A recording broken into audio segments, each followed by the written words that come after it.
everybody. So we're now in atomic structure, as you saw in the notes, going over different types of protons, neutrons, electrons, and we're moving into the part on isotopes now.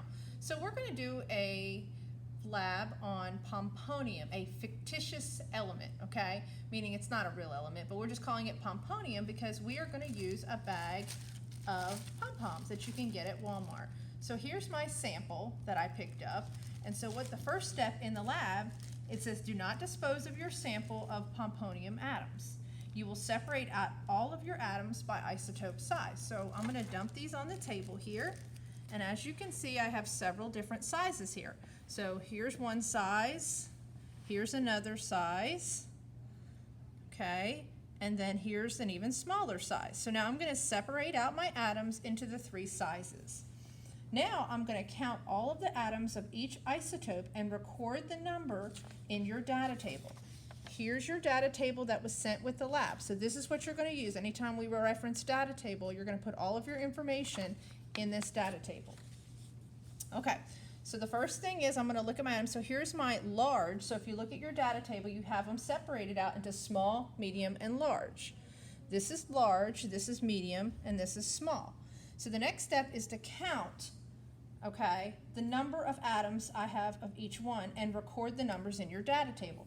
So that's going to be under number, amount of each. So in the first one for my large, I have how many, okay? The next one, this is how many I have. So this would be my medium, and that's how many mediums I have.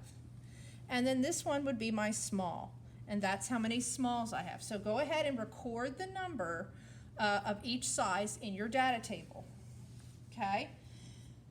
Now, you're going to add those up and determine the total amount. So once you do your small, medium, and large, then you're going to total them up right here. So see, number, amount of each. So you're going to say total number of each one and then add them up to get a total number, okay? Now, you're going to determine the mass of all the atoms for each isotope. So what I'm going to do is start with my large, and I'm going to go ahead and put that on the balance. Now go ahead and write that in the very first table, which talks about total mass. So I'm going to set this beside here, and this is where you're going to put. So you're going to say large, and then you're going to write the mass of both of your large right there, okay? Now I'm going to do the medium, okay? So there's the mass of all of your medium. All right, now we have the mass of your small, okay? So record all of those values in, and then you will add them all together and get a total right here, okay? Now, the next part is you're going to be doing your calculations, okay? Now, in your calculations, you are going to be calculating the average mass, the percent abundance, the relative abundance, and the relative mass, okay? So let's start off with average mass, okay? If you're reading your sheet right here, under average mass, it says, calculate the average mass of each isotope by dividing its total mass by the number of particles of that isotope. So what you're going to do is you're going to have the mass here divided by the number, and that's going to be your average mass. Total mass divided by the number, and that's your average mass. And do the same for the large. Total mass divided by the number, and that's your average mass, and then you can do your totals here, okay? Then the next one underneath it is percent abundance. So you're going to say calculate the percent abundance of each isotope by dividing its number of particles by the total number of particles and multiplying by 100.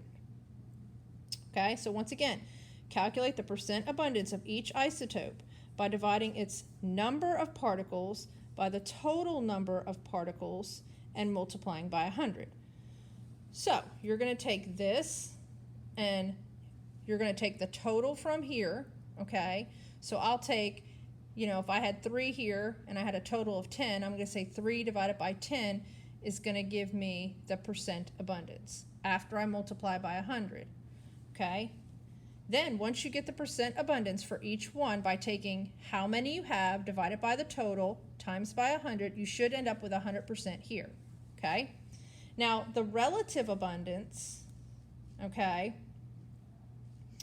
is going to be taking the percent and dividing by 100. So you'll take this number, divide it by 100, and write it here.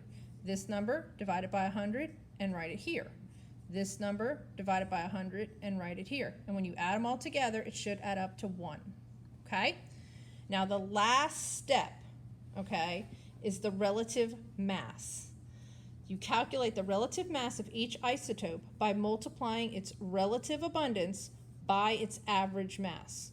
So you will take these two, multiply them together, and that gives you relative mass. Take these two, multiply them together, get your relative mass. Take these two, multiply them together, and get your relative mass. Then you add all three together, and that gives you your Pomponium mass, which is like the same thing when you look at the periodic table and you see the average atomic mass. That's how the average atomic mass is calculated on the periodic table. It's not just one element, it's the element plus all of its isotopes and their relative abundance. All right, so after you finish getting your Pomponium mass, then you are going to answer the 5 questions here, okay? So you will answer all of those, and then you will turn it all into Google Classroom. I hope you enjoyed our lab on Pomponium. We'll see you later when we do a lab on the half-life.